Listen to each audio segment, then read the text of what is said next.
So the MC for this session's running a bit late. Well, we hope he's running a bit late.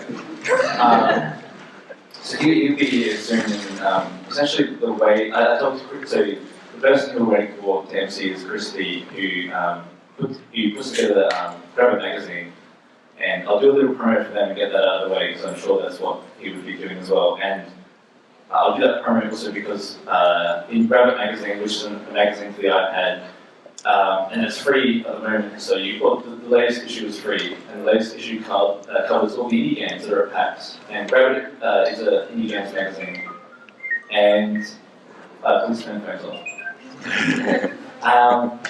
And so yeah, so like you can just download that game for free. Download the Grab It magazine app for PAX, free from the App Store, and they've actually written some really good feature articles about each of the games here. To talk about each of the games here, so like we're all here because we creating games that were selected for the Australian and New Zealand indie game showcase. I think we're all Australian, right? There's no New Zealand, is that right? Yeah. Okay, yeah. So, well, I suppose it's all Australian and New Zealand, but yeah. So like the six. I hope you don't mind me rambling. That's cool. Yeah. So the 6 games here, like we all submitted to be accepted. To get a booth at PAX. So if you come to the Indie Pavilion area and you've seen the 6 games, I suppose, in front of Gate 6 as you come in into the expo hall, then those 6 games are our games, and we didn't have to pay for our booths. The process behind that was back in,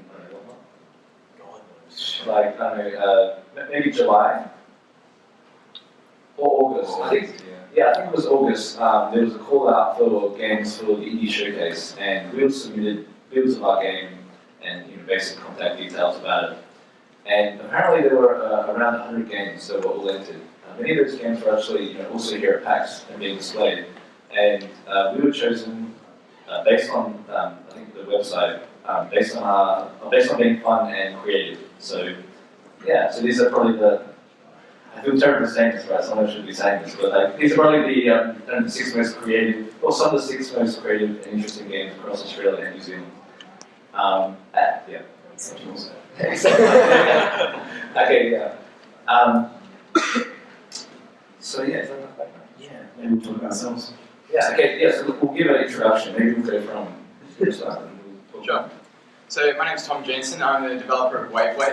Some of you might have seen it. It's a high-intensity Twitch arcade game. It certainly has a visual resemblance to Super Hexagon. A lot of people have pointed that out, which I guess is a nice compliment. It's highly difficult, and you die a lot in the game, so I apologise for that. I spent about 10 months developing the game, and it was released in March earlier this year, so it's been out for a while. And when I found out I was going to be in the showcase, that was kind of the main motivation to start rebuilding the game, which took about 3 months. So that's the version that you see on display here at PAX. So that's version 2. It's an update to the app that was already on the App Store. And I think that's a much better re-envisioning of the game because I wanted to make it better. So I spent 3 months rebuilding it. So yeah. I am Saman Mishra, and I'm 319 from Brisbane called Wishbeam. We're here showing Assault on CACTUS. It's, again, another crazy arcade-style video game. Not quite the same as Wave, but I would describe it in similar terms. High intensity, very Twitch-based. Ours is merging of elements that we love from traditional Japanese short games with a wide cast of characters that represent different playstyles, and then bringing that over with twin-stick elements from Western games. We have full freedom of movement, freedom of aiming. We try to keep it interesting with really dynamic, varied levels and multi-phase boss fights. We're really proud of what we're showing here. It's a near complete version of the game. We're getting towards that, which we're hoping to be towards the end of the year. We've been working on it since February last year, and it's very much an homage to the best of arcade games, but also our attempt to make the best shoot 'em up of all time, which I don't know if we'll make it there, but that's what we're shooting for. That was great. So I'm Chris Janson. I'm a game designer and programmer from Adelaide, South Australia, and the game that I'm working on in the showcase is Expand, which I'm working on with Larkin. He's composing the score for the game. pitch, which is a bit of a work in progress pitch. Expand is a single-player video game where you explore a black and white circular world. And as you explore this world, it twists and stretches and expands underneath you. So Expand is kind of different to a lot of games because it really focuses on subtlety. A lot of the environments peel away. A lot of people who play the game sort of can move through this world without having to think about where to move to next. One way to think about it is it's kind of like playing, it's sort of like doing a Sudoku puzzle and meditating at the same time. And yeah, that's Expand, I think. Hi, I'm Nicholas McDonald, and I'm working on SCREENCHEAT. It's a split screen shooter where everyone's invisible and you have to screen sheet. We're from Melbourne. We've been working on it for about 8 months, and we're pretty happy with it so far. And yeah, we came up with lots of really weird weapons, really vertical maps, and lots of strange game modes, which we're really happy with. Yeah. I'm Daniel West. I'm working with an international team of students, 4 of us, on a game called AIRSCAPE, Fall of Gravity. It is a gravity shifting action platformer where you play as a deep sea octopus that's been abducted from the ocean by a mechanical alien invasion. Sounds pretty crazy, and it is, yeah. So it's got a really lush art style and orchestral score by the other team members that did a terrific job on that. And yeah, we've got inspiration from games like Super Mario Galaxy and Super Meat Boy. So yeah, that's basically the game. Glenn Forrester. I'm the main designer and gameplay programmer on GUNSCAPE. GUNSCAPE's a first-person shooter that's full of assets, weapons, and enemies and stuff inspired by iconic, classic, retro first-person shooters like Quake and Doom and that kind of thing. But it's all about the level editor. And the level editor in our case is sort of a Minecraft-style paradigm, which everyone knows how to do. So you can make, arena levels, play a lot of different deathmatch modes, or single-player campaigns, co-op levels. You make a campaign and string them together and then share it on the internet to jump into the first level and play through your story, or whatever you want. Really, it's like making levels for a first-person shooter in the editor, rather than like a first-person shooter instruction set or anything like that. But when we've got 50 different weapons and they're all based on your favourite railguns from quad rocket launchers. I could list the weapons from games, but if you can think of it as basically, except for the Redeemer, which I said we weren't going to have, but I think we can now. But yeah, if you can imagine having, at the moment, maybe about 50 different weapons, as many enemies and whatever different theme pack, you've got a lot of things to play with, and they all interact in different ways.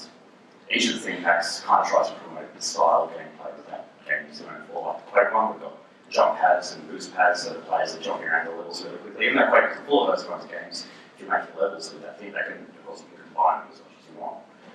It's still possible to recapture that kind of gameplay. Yeah, that's it. Cool. Before we open it up to questions, I thought I'd ask a few questions of you guys and girls. So going down the line, who has played Wave today? Okay. How about Assault Android CACTUS? Oh, sorry, today or tomorrow, during PAX, so. Sorry. Expand? Cool. SCREENCHEAT? AIRSCAPE? And GUNSCAPE? Now we're going to sponsor that. I think everyone's got SCREENCHEAT, right? Anyway, so what we'll do is we'll take questions from you guys, and we'll just go from there. So if you have a question, please raise your hand, and we've got mics that can come out to you. And just be worried that we've been on the floor all day, so if we're a bit slow to sort of respond, then that's why. Don't always say my chance because I swear. Yeah. My question is about your journeys as to how you got into games. Where did you guys start from, and what sort of inspired you or led you to turn towards games? I think I've been making games since about year 9 in school. So I'm 22 now, so I've been making games for about 7 years or so, probably, give or take. I started making games when I discovered Blender 3D, which was and is a great open source free 3D suite where you can model and animate, and I built my first cube, and I thought, oh my god, that's what I want to do for the rest of my life, build digital cubes. No, really. So then I started creating gameplay elements, linking the logic bricks together, and I started making really, really simple games where the cube would jump over obstacles and things like that, and there'd be automatic collision detection. I thought it was the coolest thing ever. I think game design is an extremely addictive thing to do once you kind of get into it, almost as addictive as making games, although it is extremely challenging. So I think I was kind of, my game development career was set in motion from there. So publishing games, I've been doing that since I left school for about 4 years. So I published 3 games before, but none of them are available anymore because I'm naturally really hard on my own work. That's also why I redid WaveWave. I rebuilt it from the ground up over the past 3 months. So WaveWave is kind of the only thing that I have available at the moment. So I am self-taught in game design and programming. It's been very difficult and it's taken a long time to get to the point that I am now. And I still don't think I'm exceptionally good, but WaveWave I think is the best product that I can create with my knowledge and my skills. And I'm also a trained animator, so I finished animationmentor.com. If anyone's done that course, it's a really popular online animation course. So animation is kind of my forte, so that's my future. I probably want to work in the film industry, but I really love games, so I love to work on games and motion capture if I can. So that's probably what I'm headed in the future. For me, I started, I guess I really got into wanting to make games when I was very young. Someone asked me a similar question on the floor the other day, actually, asking why do you make games? And it really started for me when I was about 5 or 6, and my oldest brother, he told me about Dungeons and Dragons, right? The idea that you could have a piece of paper and write something down and create a world that didn't exist before and have an experience that was interactive, that you controlled, that was all just in your mind. And from there, it was like the idea of games and playing the NES and playing Commodore 64 and playing all these things just kind of appealed to me, and the idea that you could just create anything, anytime. Now we have a lot of fancy technology, so it's a little bit easier, saying automatic collisions and putting things in there, and you can see them, and you can hear it in 7.1 surround sound, so that's kind of nice. Professionally, actually making games, I didn't do it for quite a long time though. I think I was 23 maybe when I started making games professionally. Before that, I had played competitive video games at kind of high level here in Australia with Warcraft 3. And one time, Creative Assembly of AIRSCAPE up in Brisbane asked me to come in and do some testing on a new project they were thinking of doing that was related to strategy games. I came in and had a 4-hour chat with the creative director that was meant to be me playing the game for focus testing, and I joined the company like straight away. So I was in QA for like 3 months and then moved into design for 5 years. After that, that's when Sega kind of collapsed. We made a bunch of bad games. All my experience in games is making bad games. I'm hoping that CACTUS is a result of knowing what not to do and avoiding those mistakes. And I formed this team with the 2 other guys in Brisbane, Jeff and I continue also where they're trying to do that. So that's kind of my brief history of why I want to make games and how I went about it.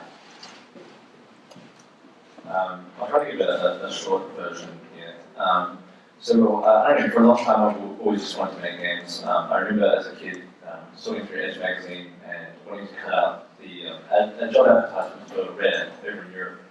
And to start with, I wanted to do animation and 3D modeling because I had no idea what programming was. And one day at school, in our IT classroom, there was a billboard with an ad for doing a short animation course in Flash. And my twin brother and I both did that course. And towards the end of that course, there was some programming, and we had no idea that you could even program your own games.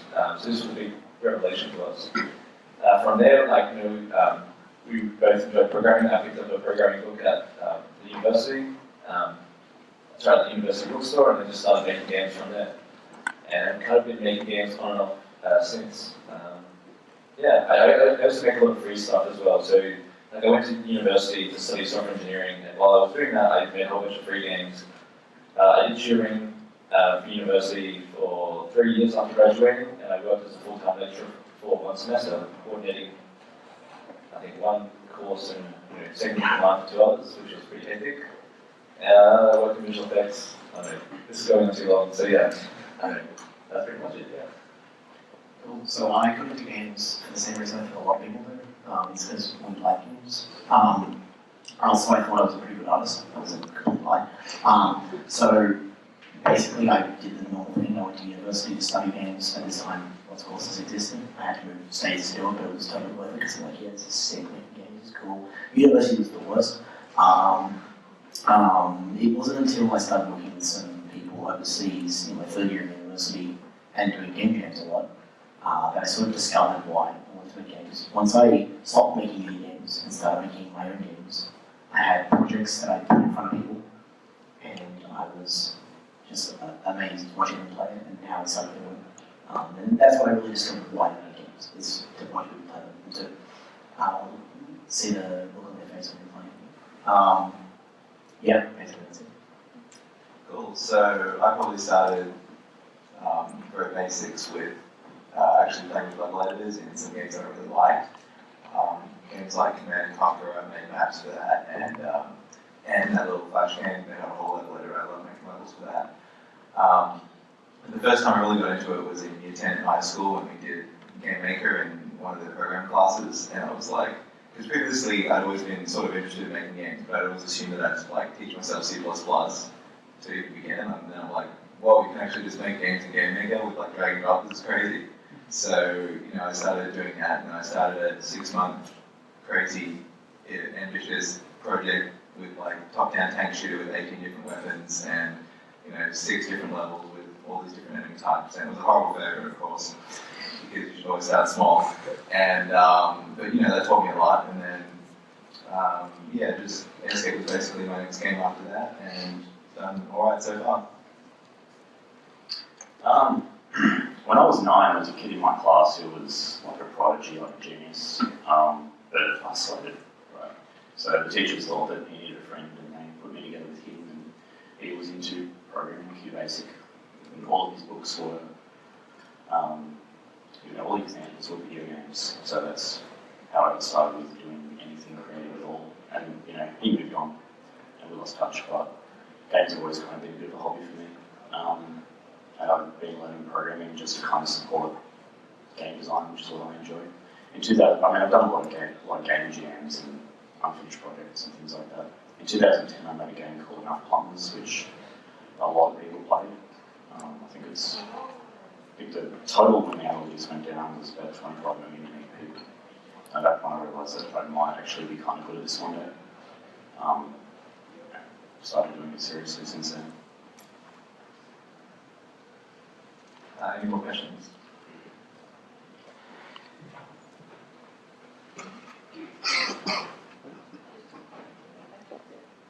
Hi. Hello. Hi.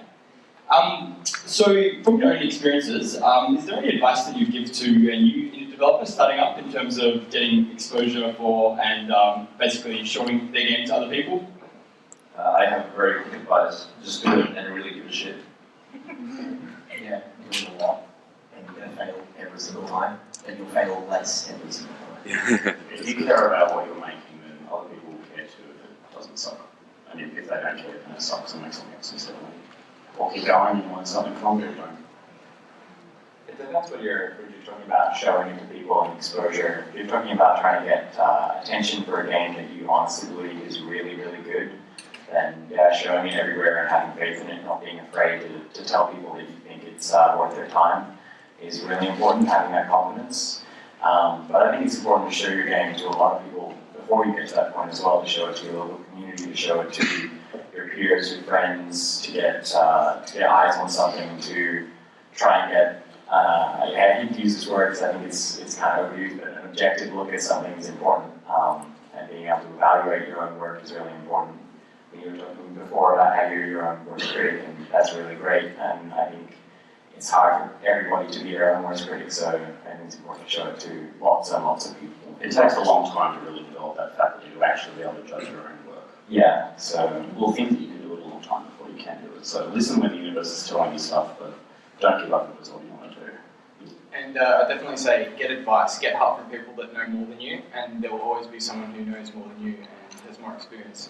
So get help, talk to other people who have experience, talk to other people who have more knowledge, and don't do it alone. Even if you're working on a project where it's only you working on it, get help from industry people, people who can playtest the game, anyone and everyone. Not just advice, just talk to people, kind of try and get a support network. Because it's too difficult to do it, alone when you're sitting, this close to a computer screen for months or years on end. You're going to create something bad if you don't get feedback and input. Perspective, it comes down to perspective, as much as you can accumulate. That's excellent advice. And I follow up that if you're talking about exposure specifically for something that Mark probably pointed to you really still believe in, I think the only thing that you can do from there is to make sure you're attacking from every angle. Use websites like the promoter calendar, which lists all upcoming competitions that you can enter. Find the ones that are relevant. Really think hard about your pitch criteria. Don't just submit everything, obviously, because then you're just going to annoy various judges around the world. Look at the Pixel Prospector website, which has lists of YouTubers. It has them categorized by the games that they like. Read everything you can from people who are talking about their experiences with marketing. Watch the GTC talks from people like Northern Lion who discuss best practices when writing emails. Everything and anything you can do to get more efficient so that you're spending less time on the marketing side, more time making sure that what you're actually trying to market is great, is worth doing. And actually doing it. Don't just say, oh, that doesn't apply to me because I'm a small operator or I'm an indie. Actually read it and take on advice and do it.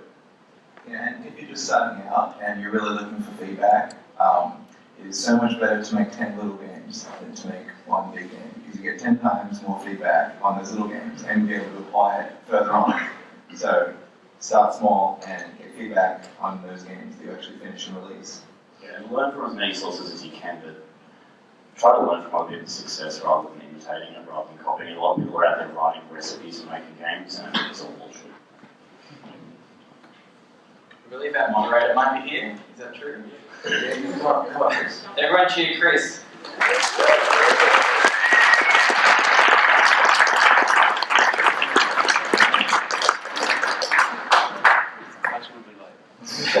Sorry guys, they told me I thought I was 15 minutes early.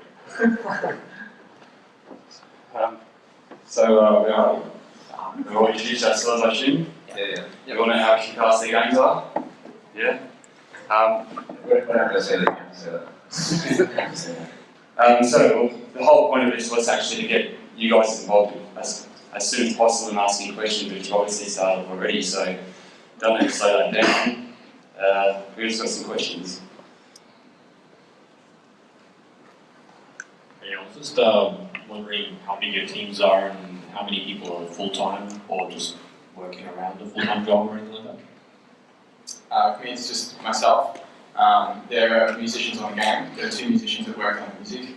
But other than that, it's just me. And I worked on full-time on WaveWave for about, just over a year. So pretty much full-time. It was a lot of work. My team is 3 people. The other 2 are sitting right there. That's Tim and Jeff. Say hi.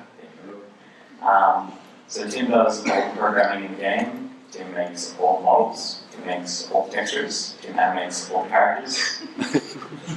Everything you see on the screen is Tim. And Jeff makes all the sound effects and all the music. We're all full-time. I guess to some degree, Jeff has other projects he works on. Like he's working on 4 different games that are being shown here at PAX. But he still makes enough time to do everything he needs to do in CACTUS. So yeah, we've been working since February last year, as I said before, and that's the extent of our team. So as I mentioned in the introduction, I'm working with Chris Larkin. Wait, yeah. So Chris and I collaborate together on Expand. It's broadly speaking, Chris does the music composition and I do the games, the games programming and design. But there's a bit of overlap, and we spend a lot of time just chatting about stuff. So yes, at the moment I'm full-time on Expand from the start of this year. Before that, I was working for 2 years on the game, or maybe 3 years, I'm not sure now. About 3 years on the game, like on and off part-time, and besides that, my partner sometimes gives us advice on the text and PR and promotional stuff, and I have a whole bunch of really great friends who help test the game and give us feedback. So yeah. So SCREENCHEAT is made outside of the music. It's made by 2.5 people basically, breaking up at workflows. So it's myself, I do about 7 days a week. I got my weekend guy in the other direction of the company's down back there. He does some good work. I do the design, art, sound design, animation, those kinds of things. And then there's the programmer, I don't know if he's here, can't see his fuzzy yet. Yeah, he's also basically full time. And then we have a music guy who comes and helps out. And talking about support, well, I have about 40 playtesters who I consistently use. And they're really fantastic. And that's when it comes to like, having people to help you out. SCREENCHEAT would not be what it is without its playtesters, right? Because it's a game about like seeing things in the world, and I can't judge how people see the world, but they can give me a bit of feedback on it. Yeah, so. Sure, so there are 4 of us working on AIRSCAPE. I'm the only one who's working sort of full time. So we have Sam, the musician, he lives in the United States, and then we have Claudia, the artist who lives in Germany, and Dieter, who does the UI art and logo stuff, lives in Belgium, and they're all part-time. Yeah. Blowfish Studios, we have about between 12 and 15 people in Sydney, changes sometimes. So we work on a lot of different projects. I think we've got about 5 games going on. We keep ourselves alive with contract work. GUNSCAPE has had between 1 and maybe 7 people at different times, different people. I won't go through all their names. They're cool though, I like them. Can I ask a question? Yes. Yeah, Daniel, I wonder what it's like to, why did you decide to work with such an international team, and what's it like to work remotely across so many countries? Sure. So basically, I chose the international team because the only way I knew how to find people to work on the game was the internet. So I basically just found them on the Artist on an Artist website, and found Sam, the composer, on Newgrounds, and the deal was suggested to me by Sam. So basically, I didn't really know anyone in real life who did any of this sort of stuff. And how it's been like, it's been really good. I mean, like, the thing is, when you're working online, obviously a big danger is that people are going to flake out. So that was sort of the number one priority for me when I was finding people, is making sure that they were dedicated. But yeah, it's honestly with Skype and email and everything, it's totally fine working online. I don't really have anything to compare it with because I've never worked any other way. But yeah, it's been great. Anyone else got a question? Specifically? Yeah, it's over there. How do you guys do it working full-time through the fun? Well, I work part-time in retail, also with my friend Chris, who's helping me exhibit at PAX. So I did that for about 3 years. So I had funds that way, and I'm still living at home, so I haven't left home yet. So I was able to really focus on the game and get savings.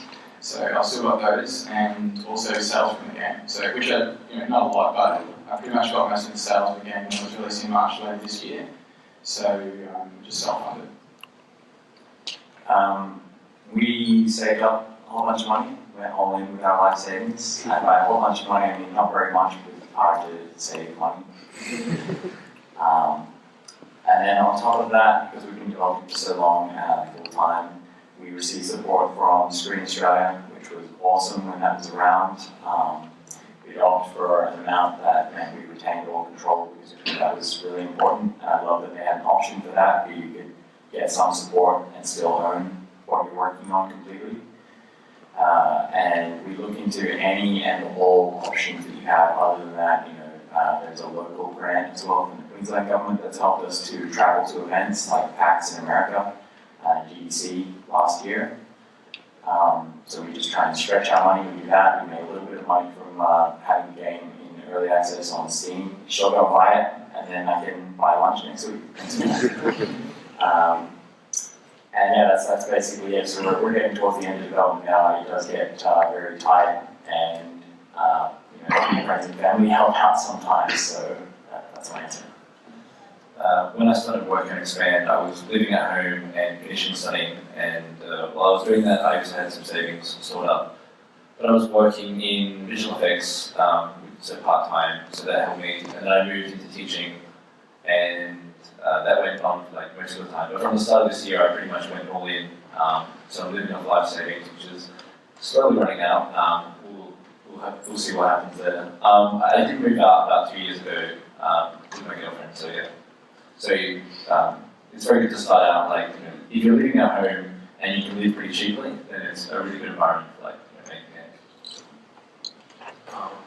Yes, I'm going to go with what the bulk of our team is living at home. I personally live at home, but I lived at home for the good half of development.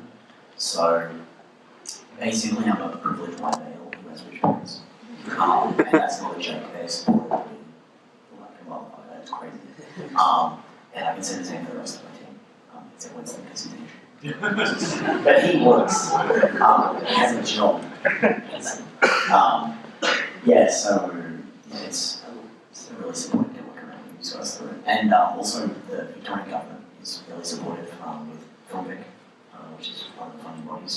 And also we can get some more that you guys get with some Australian troops overseas. For example, I trip to PAX Australia with half off, basically. So. Yeah, I'm basically in the same boat where I just graduated high school last year, so I'm just still living with my parents.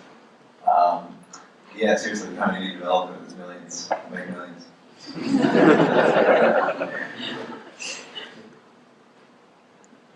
I answered this already. We do complex stuff for the studio. Anyone else? Yeah, so you.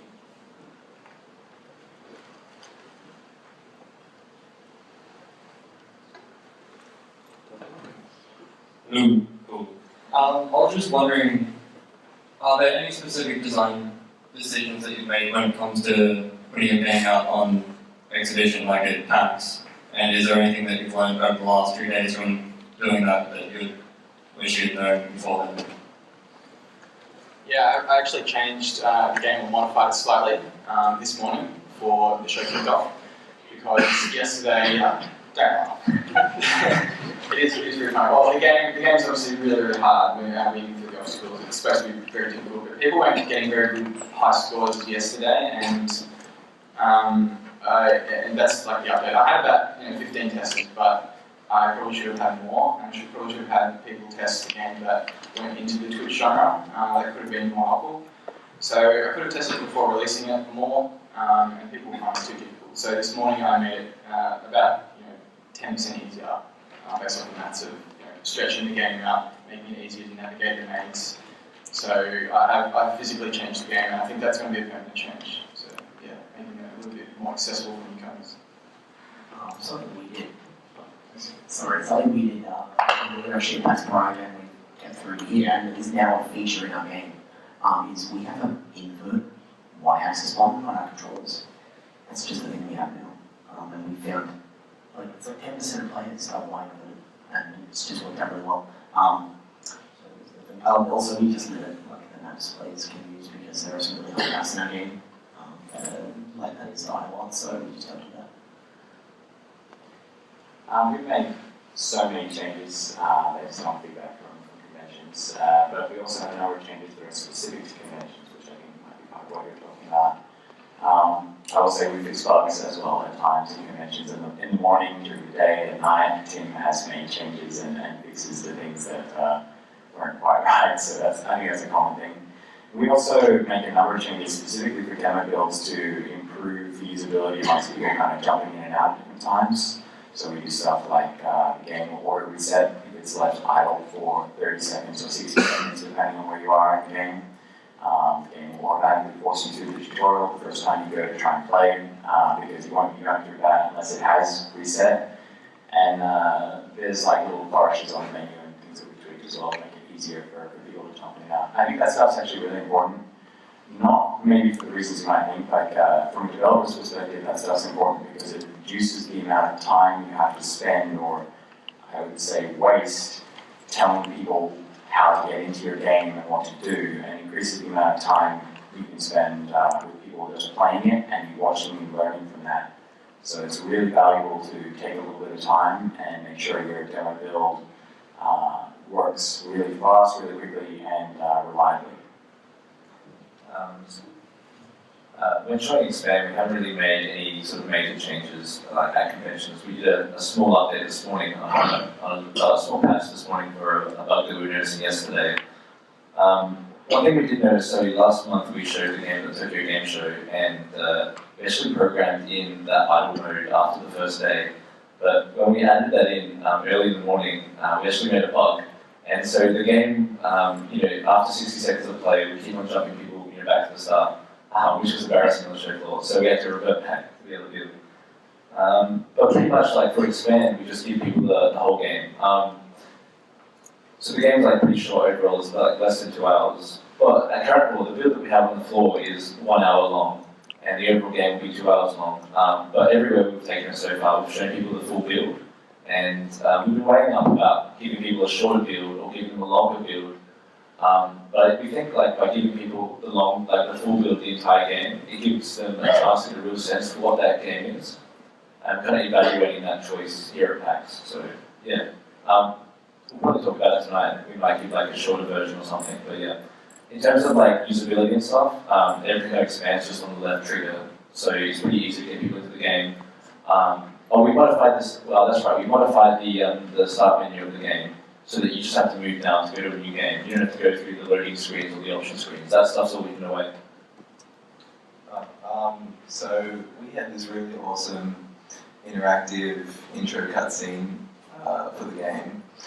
And so we had this in before one of our conventions, GDC, I think, and we were so excited for people to come and try it out and play through it. And then like 5 minutes in, we realized it was the worst decision ever made, because at a conference, 2 minutes of an intro cutscene before you get to the gameplay is an eternity, and people absolutely do not want to play through any sort of intro or anything at a convention. So like I had to really quickly change it to this old intro that we had that went for about 20 seconds, and people kept skipping through that anyway, and then it was like 20 seconds. So that was one big change we made for conferences. For this one specifically, I had the brilliant idea to make a new level like 2 days before, because I was like, oh, I'm a pretty good level designer by now, I'm sure it'll be fine. And then of course it's way too difficult and everyone's getting stuck on it, but so don't do that. In the past, I think we found conferences to be like a massive investment, sort of waste of time.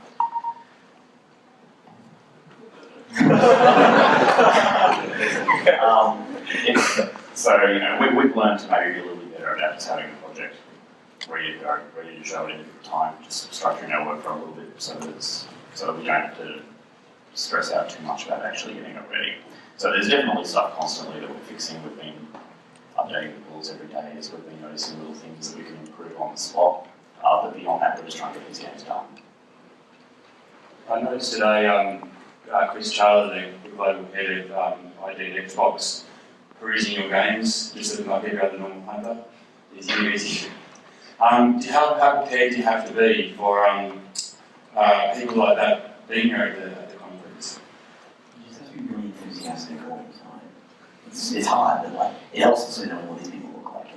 Because then you get slow and you're like, hey, I don't know who you are, can I play a game? Yeah, we got called out because there was this guy who was the scout from Sony coming through, and we didn't even know, and he started asking about publishing, and he asked who we talked to, and and so on, and yeah. And then he started asking those really weird questions, and he eventually revealed himself, but yeah, that was pretty interesting. We went to Chris actually took a game show, and we had no. Sometimes these guys wear like the Sony t-shirt, or the Microsoft t-shirt, or the baseball cap, or they have like I think Chris at Tokyo Game Show had white socks with like green and like something else, and it looked like Xbox. So like sometimes they wear their own swag, so it's pretty obvious. I have a question for Chris. So you were talking about your menu before, and I played a menu that has a really nice little intro menu. Would you consider using that as the main menu? So you designed that for PAX, right? No, that's not separately designed. So that's just like a stripped down version of the existing menu. Nice. Thank you. You should use that as your main menu. Yeah, it is. What did you take out then? Sorry? What did you take out? Okay, so like I took out the, so usually you can like move down and choose to either continue the game, go like new game or the options. And then if you go new game, you have to like select like the first save, the second save, or the third save. So we just removed all that out. So you just move down and it just starts. Cool. Yeah. I mean, originally we didn't do that, and you kind of, it's like the same thing that you went through then, where it's like, watching people go through that, like, feels like an eternity. Yeah.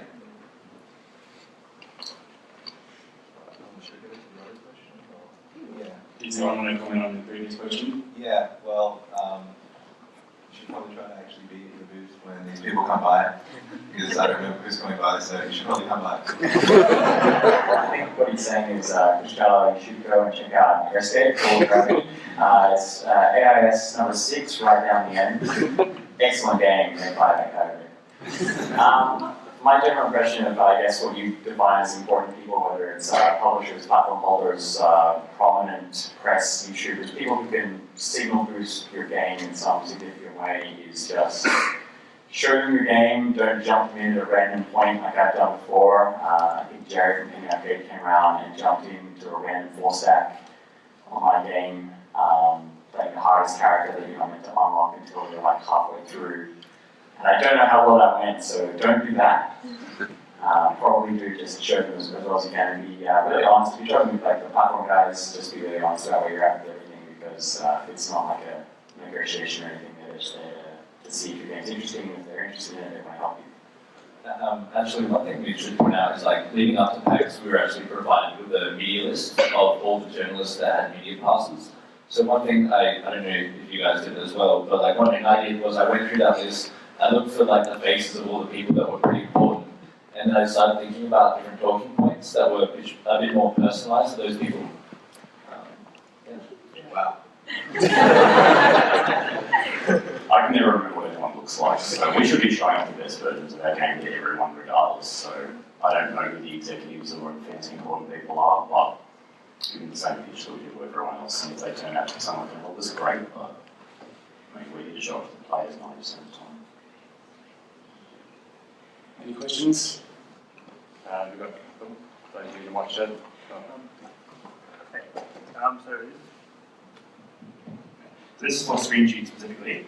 I believe ScreenCheat was made in Global Game Jam originally. How was it taking a game from a game jam to a full release?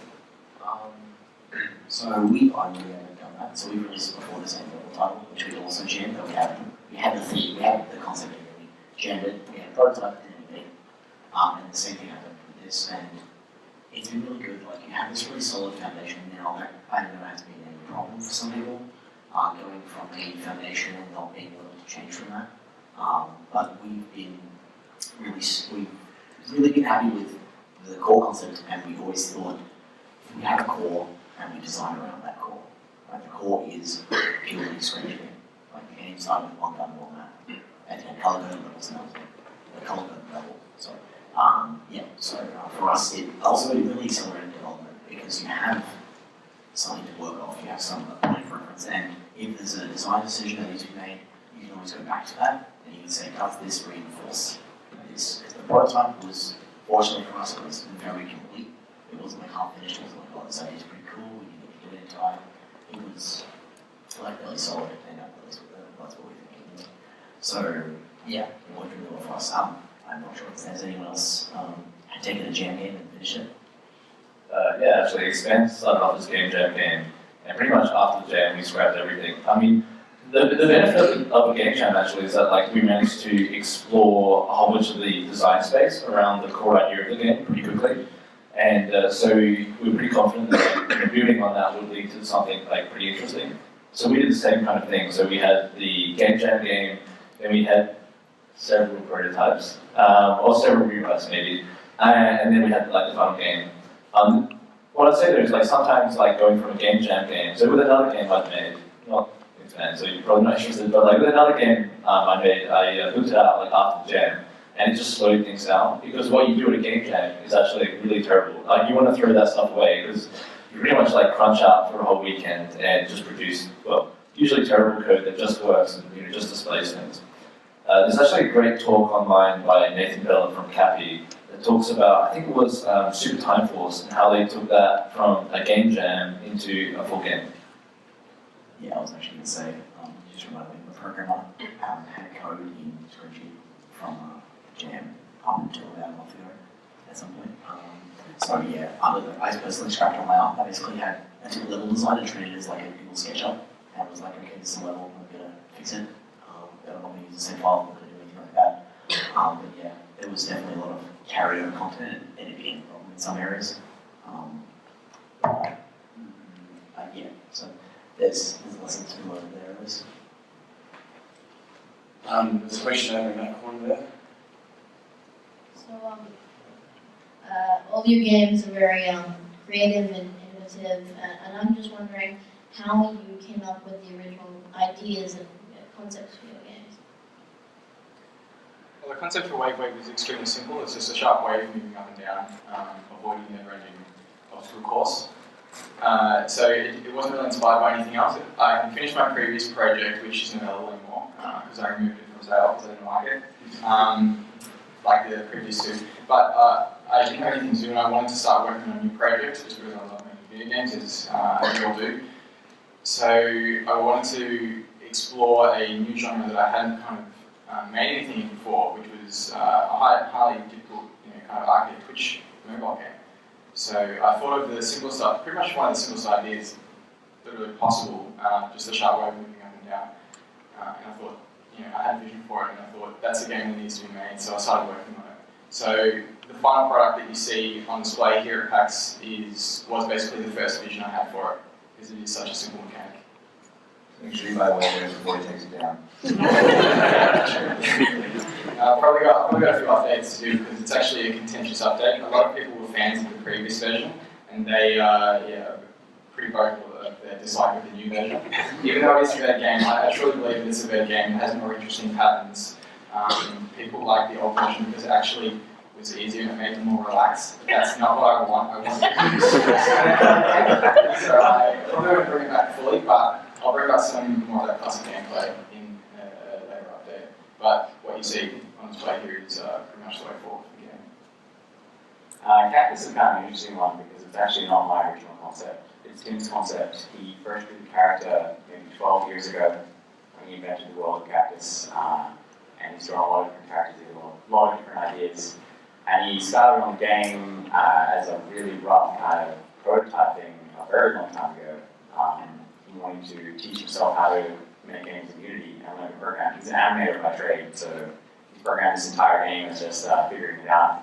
But he showed me the prototype at one point as like a, hey, this thing that's interesting, and kind of wanted to figure out how to program. And he called it action games, and shoot 'em ups were this really interesting space to work in. And I think the quote, I can't remember it exactly right, but when he showed me the game, I turned to him and I said, oh, that's really interesting. It'll be good when you've got a game there. And like looked on his face went just so far south. And that was when we started working together, right, Tim? And then from there, we just we sat down and we just talked about what was interesting in the shoot 'em up space, what was interesting in the action game space, and we identified that the thing we didn't like, basically, we actually worked from a space of wanting to change the way you approach shoot 'em up into making everything aggressive and intense all the time. That kind of might sound bad, but I think it works really well in the game. In a traditional shoot 'em up, when you play the game, you might have 3 lives. As you lose lives, you'll change the way that you play. When you're on 3 lives, you play very aggressively. You'll seek out enemies. You will try and perfect the game, defeating everything as quickly as you can, playing very recklessly, as I would describe it. And as you get closer to defeat, you actually withdraw, become defensive, and start playing kind of a boring way because you want to be safe and you want to succeed. This isn't really fun, I don't think. And I find that I get into this pattern when I get into the harder bits of the traditional shoot 'em up. So we came up with the idea of wanting to turn this on its head. We put a battery system in Cactus. We no longer have lives, you have a limited battery. It starts out at 60 seconds and drains over time constantly.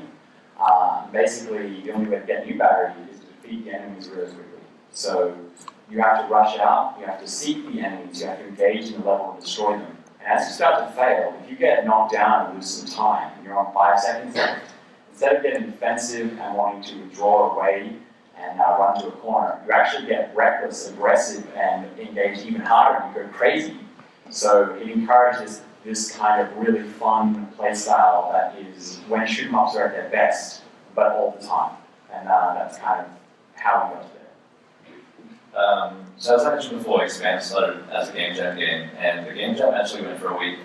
And the thing for that jam was everything shall come to an end. And I was making a game where you had a black hole at the center of the screen, and you had a whole bunch of planets. And at the time I was playing Mario Galaxy, and so I don't know, right? And the black hole was sucking all these planets in, and you had to sort of jump from planet to planet and not get sucked in. And that game didn't work out. I had a few bugs, and so I think it was like there were 2 days left of the jam, and I went to bed that night and I had this dream, and the dream was really, really vivid. And in that dream, I saw pretty much what you have now in Expand. So it's been a long process to realize that. So we obviously made SCREENCHEAT with Global Game Jam this year, and the thing was we don't see the world as it is, we see the world as we are, and we were messing around with ideas of we were still as content creators, let's make a cooperative game where people talk and have like separate bits of information to share that information to like actually succeed. But we didn't have networking ability at the time, and so we're like, okay, like we split screen, people are just going to SCREENCHEAT. So then we turned to make that a mechanic, because we're like, what's the design for it to be a mechanic? And it just kind of made sense to make it a shooter, because we think about SCREENCHEATing because we think about Halo, we think about GoldenEye. So it all just kind of came together from there. So AIRSCAPE started as an entry to a contest on the website for the game engine I'm using, which is Construct 2. Basically, the contest involved a feature that they recently added, which is rotation of the screen. And so I've been playing a lot of Super Mario Galaxy and Super Meat Boy recently, and I was like, oh, it'd be cool to make something gravity-based platformers. So basically, I just stole all my ideas from the game. And yeah, it sort of just grew from there. I'm fond of a little jam called Click of the Month Club where we make really bad games in 2 hours. And there was a special event, I decided to make a mashup of Minecraft and Wolfenstein 3D. I went a little bit over time, took 4 days, but also fun, I guess. And I think I had it in my portfolio. I liked this job and also like, cool. So I took another 2 weeks and made a prototype, but then it eventually evolved into GUNSCAPE. There's a question over here before. Sorry, mate, I think it was you. Yeah. Sorry, mate. So, I'd just like to get your opinions on what is more important, getting your game to as many platforms as reasonably possible, or making it work really well on the one it was initially designed for. But Well, just finding your audience wherever it actually is. If you need to go to multiple platforms to do that, then great. If you're going to get all of them on one particular platform, then that's all you're going to do. But it's up to you to do that research and figure that out. I don't think I ever put my game on a platform that it didn't play its best on. Yeah, I totally agree. And a lot of people who've been playing our game keep on saying, put it up for iPad or put it up for mobile phones. And it's one of these things like, if we can't get it to feel right, if the game is something else that we'd be happy with, then we're just not going to put it there. So yeah, I can't say both. It really depends. It ultimately depends on what you want the game to be. I think people don't remember a game for being on a lot of platforms, they remember it for being really good. So I think you should prioritize making it really good first. I pretty much agree with everything. Like, I mean, there's no way our game would work on anything that isn't either a control or a mouse and keyboard, so that's where it stays. Let's start up there with a question. Hi, I was wondering now that since obviously being indie developers, you don't have anyone to like set specific deadlines for like release dates and stuff, and sort of like what you were talking about before, your game's out but you continue updating it and stuff. How do you decide when you're done, this game is done and it's time to move on? Like, how do you set that like boundary? Because you can obviously continuously improve your game. That's part of the joy of a game, like any art sort of like artist sort of area like games and doing like paintings and stuff. You can just continue working on it for forever if you really wanted to, but you have to sort of stop and move on. So how do you set that limit for yourself? You just keep letting it drag on forever. that's what I'm doing. Yeah, I mean, I think Spy Party is a great example of that. Like, he's making enough money now on that game. So essentially, Spy Party is a game that's like you can buy now, and he's constantly working on it and refining it. And he's worked out, Chris Hecker, the lead guy behind it, it's actually a whole bunch of people working the game. But Chris has worked out that, you know, if he can continue to make a certain amount of money, indefinitely, then he can continue to make the game indefinitely. So yeah, I don't know. Our game hasn't finished yet, so you know, we'll see. I think it'll probably be when the real world constraints come in, to be honest. Our game was meant to be finished at the start of this year, and it's going to be finished maybe by the end of this year. You can't keep working on games forever. For us, it was a case of we knew what we wanted the game to be. We still know what we want the game to be. We're working to that plan. It's taking longer than we would have liked. I've been using the phrase that we're going to have the game that we wanted, not the time that we wanted, and I think that's better than having it the other way around. If you can afford, if you can make it work, I think it's better to release a really good game. Yeah, we're a studio, so we've got 15 people that need to eat, so it comes down to whether we can afford to, what makes sense, pragmatism with money, but I'm not the boss, so we do it at deadlines, we do it schedules. I'll just think about your question. So, okay. I was just going to say, sorry, I have a thing for scope, and then I also have a really short attention span. So we started full-time work in March, and we released in Wednesday last week. So I would like it to be done a month earlier, and I would like to be finished with it in another 6 months at the most, because I really need to work on another game. Yeah, something that you mentioned in your question is like deadlines, and I thought I'd just say that like so you guys are with an indie publishing label called Surprise Attack, and like they have deadlines for you, right? Yeah, they totally do. Those are actually really helpful as well because they give you a reminder. So I don't know how you guys are going to go. Like, I mean, without publisher, those deadlines wouldn't be there. There wouldn't be deadlines that are sort of like not minor deadlines. And you know, I miss my own deadlines sometimes before, but having an external force is really quite useful. Is there any question, mate? You alright? You got the YouTube on ScreenCheat this day? Sorry? PP.io? You would call Pubes. Pubes. The Pubes are on your email, so I did think you would have got that without Surprise Attack. We got him through an external source. Right, okay. We've got 2 minutes left. Who would like to ask a question? Like you last. Maybe yes or no. We've got 2 actually. We've got Richard, we've got one up that corner as well. Mine's kind of long. Yeah, mine's kind of long. If it's long, we can talk about it outside. Yeah. I'll try and cut it down. So, what's your favourite idea for each of your games that you had to get rid of? And how often do you have to get rid of ideas you really love? None, because all of them work first time. Actually, I kind of have a longer answer to this, but I think you have to kill thousands of ideas all the time.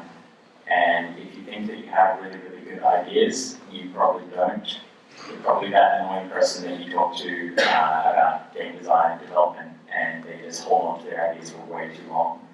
We've just destroyed so many. On a daily basis, we cull 100 things that we create and cull 100 things in CACTUS.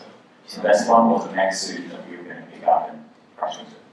And so I was going to say that to people. For Wave was probably ScreenCheat. When I was starting to work on the game with him, I had a lot of ScreenCheat because I thought it was really cool, but it was too much. It was too crazy. I had more ScreenCheat. No, but I think having bosses at the end of every world was something that I sort of wanted to do, but bosses are flipping ridiculously hard to make, so I had to cut that all down. We had a game we were going to put in called, we wanted to put in, I wanted to put in because I was drunk. It was called Switchfoot. It was players would control their opponent's feet.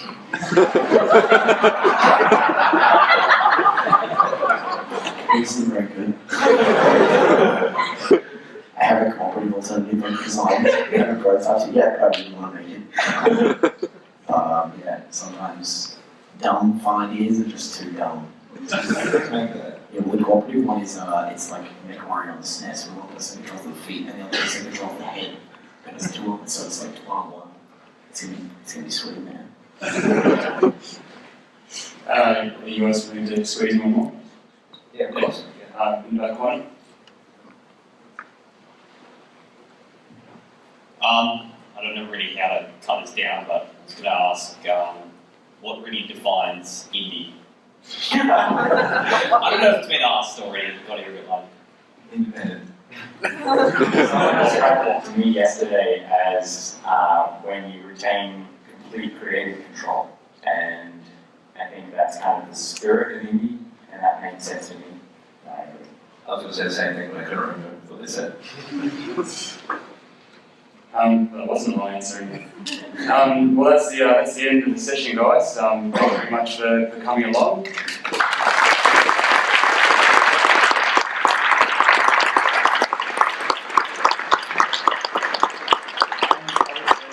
The panel here who have made some fantastic games. We covered 68 games in Rabbit for this event.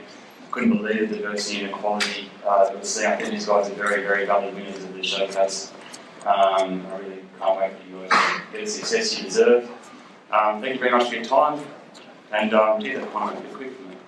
But I'll enjoy the rest of your show. And we'll be around afterwards, so feel free to come up to us and ask us questions either now or on the show floor. That's really cool.